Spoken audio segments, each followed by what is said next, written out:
Hi Harold, Mr. Stewart here, another episode of Well-Being While Away, and today I want to talk about optimism. Optimism is having a positive outlook about the future. So during COVID, we could be thinking, oh, it'll end very soon, or I'm going to manage my time very well, or this situation very well.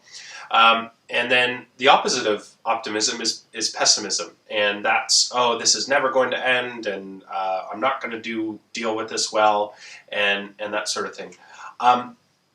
So my tip for today, or what I'd like you to try to do, is I want you to think about those two outlooks that I've given you, optimism and pessimism, and I want you to spend a little bit of time thinking about things with those two mindsets. So think about some things using an optimistic mindset, and then think about things using a pessimistic mindset.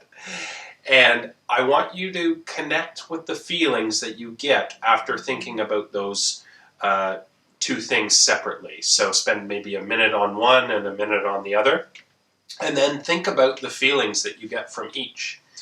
The reality is we need to focus on what we can control, and our mindset is one of them, and the things that we can do in our house. So maybe our studies, our what we do within our home, how we take care of ourselves, that sort of thing. Those are things we can control.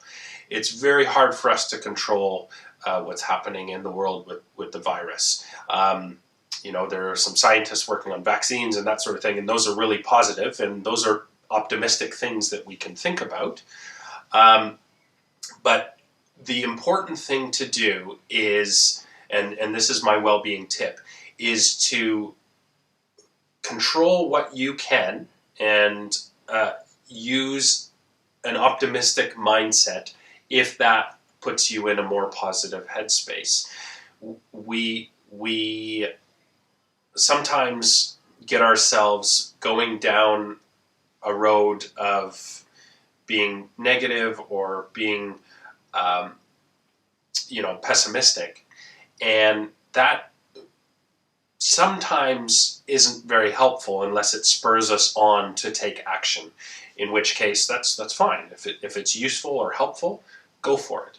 But generally speaking, people who are optimistic tend to fare a little bit better in difficult situations. So I'd encourage you to do this little exercise of thinking the two different ways, and then see which one works best for you.